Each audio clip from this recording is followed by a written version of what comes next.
All right, let's dive into a book that has a title designed to shock, but inside it's packed with some seriously life-changing ideas. We're talking about Mark Manson's The Subtle Art of Not Giving a Fuck. So, what's really behind that phrase? Let's get into it. But first, let me ask you something I think we've all felt. You ever just feel completely wiped out by the pressure to be positive all the time? You know, that need to slap on a smile and pretend everything's great, even when it's not? It's just draining, right? Well, it turns out there's a really good reason for that feeling of exhaustion. And that reason is what we can call the constant positivity trap.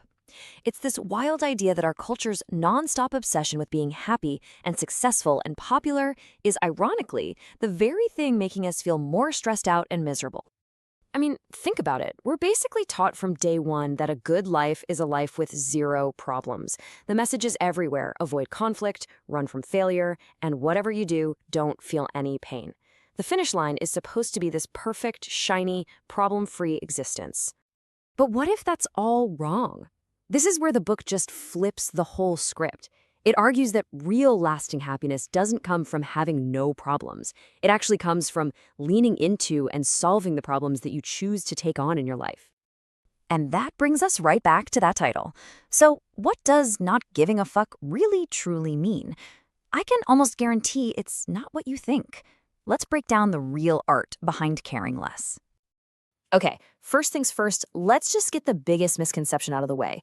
This book is not a manual for becoming a jerk. It's not about being indifferent or rude or just not caring about anything. In fact, it's pretty much the exact opposite. So here's the secret sauce. The subtle art is all about understanding that you have a limited amount of energy, a finite number of fucks to give. The art is in how you budget them.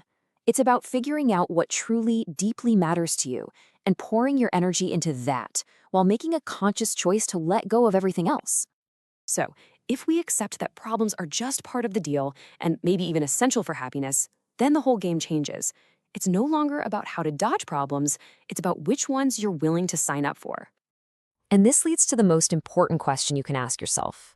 Since every single path in life is going to have its own unique set of challenges, the question is no longer, how do I get a life with no problems? The real question is, what kind of problems do I want to solve? Here's a perfect example. Think about relationships. Being in a committed partnership, it has problems. You have to compromise, you have tough conversations, you figure out money together. But hey, being single has its own set of problems too.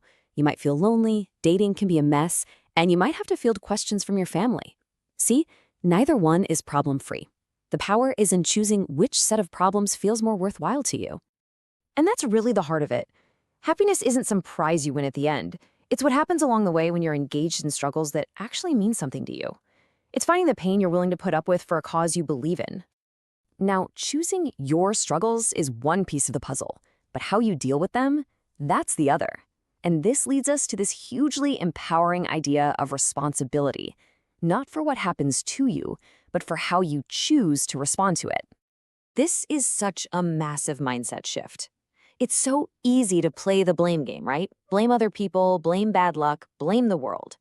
But when we do that, we're basically handing over all of our power.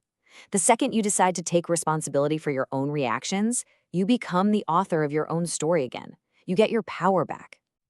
Okay, so if you're going to focus on what truly matters and take full responsibility, you have to protect your time and energy like a fortress. And that means getting really good at something most of us find super uncomfortable: saying no. Because let's be real, what happens when you say yes to everything? You're not a superhero. You're just a doormat. You end up trying to please everybody else, you completely lose track of who you are, and you've got zero energy left for the things you actually value. Saying no to the trivial stuff is what creates the space to give a huge, meaningful yes to what really counts. All right, so we've talked about a lot of big ideas here. Embracing problems, choosing your struggles, taking responsibility, setting boundaries. But what does this actually look like in day-to-day life? How do we make this stuff real? Let's boil it down to 3 simple steps you can start with today. First, get super clear on your values. What really matters to you, not what society tells you should matter.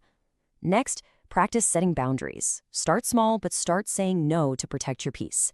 And finally, and this one is huge, embrace the fact that life is messy. Failure and pain aren't signs you're doing it wrong, they're proof that you're growing. And in the end, this is the beautiful paradox of it all. True freedom and happiness don't come from a life where you care about nothing. They come from the liberation of choosing to care about the right things and letting all the other noise just fade away. So, I'll leave you with a challenge. Thinking about everything we just talked about, what is one small, unimportant thing, somebody else's opinion, a tiny annoyance, a social pressure, that you can choose to consciously stop caring about starting right now?